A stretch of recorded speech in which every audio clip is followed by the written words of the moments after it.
પ્રેરિતોના કૃત્ય એનો ચોથો અધ્યાય. પ્રેરિતોના કૃત્ય અધ્યાય ચોથો. તેઓ લોકોની આગળ વાત કરતા હતા, એટલામાં યાજકો, મંદિરનો સરદાર તથા સદુક્યો તેઓ પર ધસી આવ્યા, કેમ કે તેઓ લોકોને બોધ કરતા હતા અને ઈસુમાં મોયેલાનું પુનરુત્થાન થાય છે એવું પ્રગટ કરતા હતા. તેઓને બહુ માઠું લાગ્યું હતું.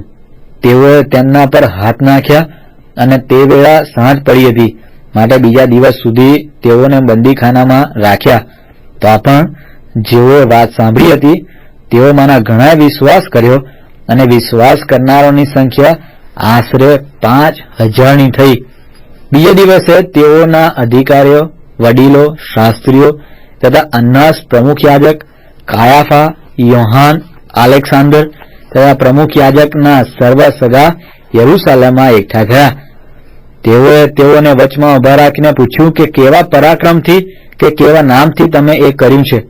ત્યારે પિતરે પવિત્ર આત્માથી ભરપૂર થઈને તેઓને કહ્યું કે ઓ લોકોના અધિકારીઓ તથા વડીલો, જે સારું કામ એક અશક્ત માણસના હકમાં થયું છે કે તે સાથી સાજો થયો છે, તે વિશે જો આજ અમારી તપાસ થાય છે તો તમે સર્વને તથા સર્વ ઇસ્રાયેલ લોકોને માલુમ થાય કે ઈસુ ખ્રિસ્ત નાઝારી, જેને તમે વધસ્તંભ પર મારી નાખ્યો અને જેને દેવે મોયેલામાંથી ઉઠાડ્યો, તેના નામથી આ માણસ સાજો થઈને અહીં તમારી આગળ ઉભો રહ્યો છે. જે પથ્થર તમે બાંધનારાઓ બાતલ કર્યો હતો તે એ જ છે. તે ખૂણાનો મુખ્ય પથ્થર થયો છે.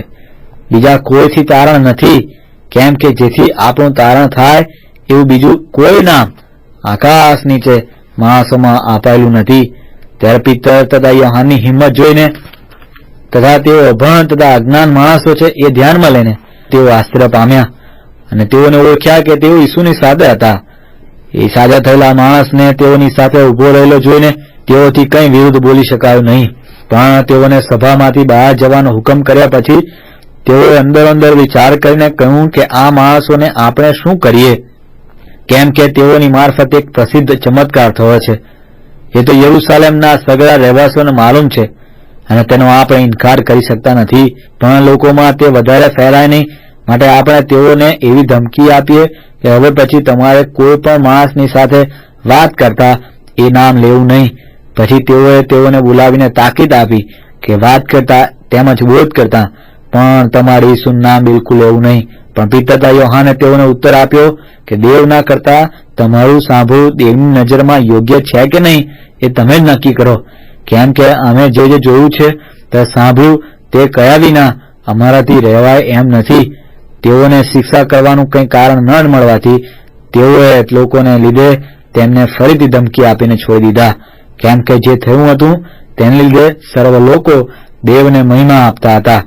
કેમ કે જે માણસના હકમાં સાજો કરવાનો ચમત્કાર થયો હતો તે 40 વર્ષથી વધારે વયનો હતો.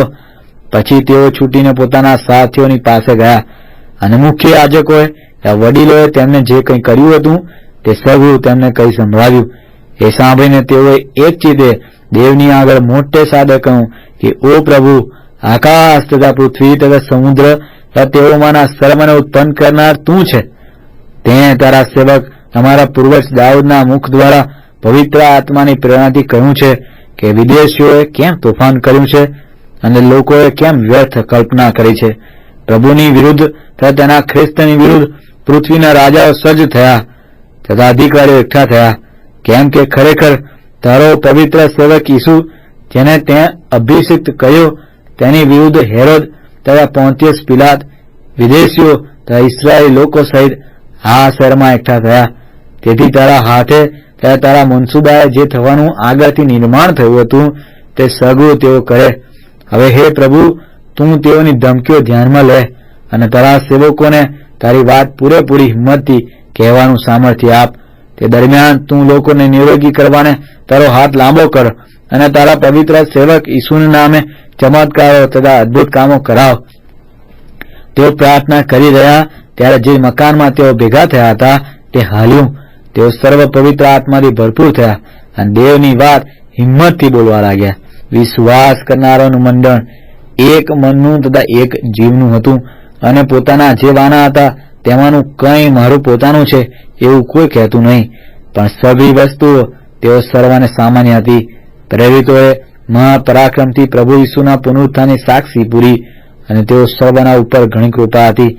તેઓમાંના કોઈને કશાની અછત નહોતી, કારણ કે જેટલાની પાસે જમીન કે ઘર હતા તેટલાએ તે વેચી નાખ્યા. તેઓ વેચેલી વસ્તુઓનું મૂલ્ય લાવીને પ્રેરિતોના પગ આગળ મૂકતા અને જેની તેને અગત્ય હતી તે પ્રમાણે તેને વેચી આપવામાં આવતું હતું.